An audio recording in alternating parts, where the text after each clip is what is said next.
Twisty's Storytime Adventures. Mr. Twisty's Storytime Adventures. Mr. Twisty's Storytime Adventures. Here comes Mr. Twisty. Hi everyone, it's me, Mr. Twisty, and I am so happy you're here for another amazing adventure. I've been counting down the days until today. I hope your week has been as fantastic as mine. Join me today as we journey into the enchanting world of fiction with Mr. Twisty's Storytime Adventures. Hey, when does a raccoon say moo? When it's learning a foreign language. Oh, that was bad. That was really bad. I have a lot of jokes, and most of them are, well, bad. But I love them. I love to read.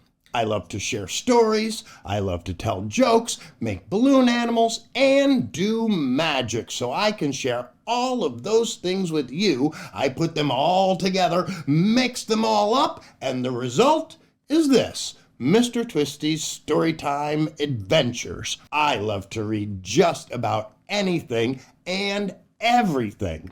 I don't always read stories. One of my favorite things to read, joke books. Oh, do I love my jokes. Hey, what do you call a pig that takes karate classes? A pork chop! A pork chop. Never. What vegetable is cool? Well, kinda cool. A radish. Rad-ish? Oh my goodness. Did you hear about the frog who lost his car? Apparently it got towed. All right, enough. I hear you, enough. I have a show to do. Anyway, welcome to my tree house where we meet for each week's adventure. My tree house isn't up high in a tree because, well, I'm afraid of heights. Some people think that makes it just a clubhouse, but I like to think of it as my treehouse on the ground. Each week, I get to share a story written by a friend of mine. I'm excited to bring you a story I hope you have never heard before, and hopefully one you will absolutely love. Why do birds fly south for the winter? Because it's faster than walking. Oh my goodness. What do computers eat for a snack? Microchips? Oh my goodness. What do you get when you cross a young boy and a mysterious raccoon? Well, today's story, There's a Raccoon in My Room by Nicola A Lewis. In today's story, there's a common refrain. Help! There's a raccoon in my room! Can you yell it out when you see it, like you would if you found a raccoon in your room? My room was tidy when I left for school. Wash my face, clean my teeth, and make the bed were the rules. Today, I had gone that extra mile. I'd hung up my clothes. That took a while. When I came home and opened my door, I was shocked and confused by all that I saw. A shoe hung by its laces from the ceiling light. My room was a mess. This wasn't right. How did this happen? How could this be? I wanted to cry. This wasn't me. All over the floor were my clothes and my books, but then in my toy pile, I took a good look. There in the middle, trying hard not to blink, were two little eyes. One gave me a wink. A furry gray creature, I knew it was real. I held onto my breath and stood very still. I now knew the reason my room was a mess. I had no idea what I should do for the best. I yelled out loudly, hoping Mum would come soon. Help! There's a raccoon in my room. The raccoon, all he wanted to do was play. I didn't know what to do or to say. As my pillows, pajamas, and socks all went flying, the raccoon swung from the curtains and kept on smiling. All I could do was stand there and watch as he jumped up and down and rolled over a lot. He put socks on his hands and tried on all my shoes, then opened my wardrobe and started to choose. The trousers and shirts that suited him best, they lay on my bed for a very quick rest. I yelled again loudly, hoping Mum would come soon. Help! There's a raccoon in my room. He opened my book bag and took out all my pens. He wrote on some paper that we could be friends. I had no idea a raccoon could spell. He could also add up incredibly well. As he did all my homework, my spellings and sums, and then wrote my teacher a note, I thought, oh, crumbs. The letter was funny and very polite. I had a raccoon in my room who could read and write. Then, quick as a flash, with no time to pause, the raccoon started emptying all of my drawers. I yelled again loudly, hoping Mum would come soon. Help! There's a raccoon in my room! I ran out of my bedroom and fast down the stairs, rushed into the garden and found my Mum there.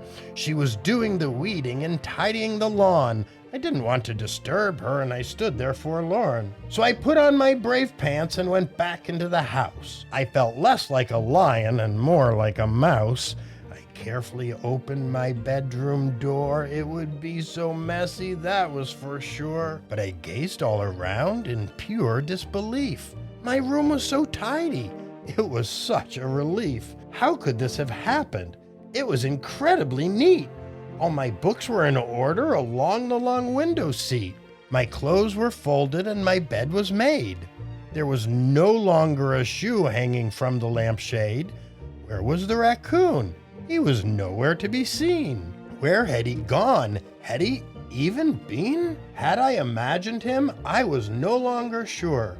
I doubted what I'd seen when I'd opened my door. Tucked into the pocket of my Navy school coat, I found a beautifully written little square note. You didn't imagine me. I did come to play. I've tidied my mess and just wanted to say, I really do hope that I see you again soon. Be kind and be happy from the raccoon in your room. Mr. Twisty's Storytime Adventure is brought to you by Birthday Buddy, the magical birthday countdown companion, like Elf on a Shelf, but making birthdays magical. For more information, visit MrTwisty.com. Oh, I really love this story. This story was written by a friend of mine in England. Did you notice some of the words were spelled differently? Did you know that even though they speak English in England, they don't speak the exact same English that we speak in the United States? Did you notice the boy called his mother Mum instead of Mom? What did you love about this story? Did you know that raccoons are excellent swimmers and hunt for fish, frogs, and crayfish? In the wild, raccoons usually live less than 3 years, but in captivity, they can live as long as 20. One U.S. president also kept a raccoon for a pet. People used to eat raccoons, but after President Calvin Coolidge, our 30th president, met his dinner, he decided to keep it as a pet instead of eating it. I had trouble figuring out what balloon animal to share with you today. Then I remembered seeing lots of teddy bears in his room where the raccoon was hiding. So today I want to make you a teddy bear balloon.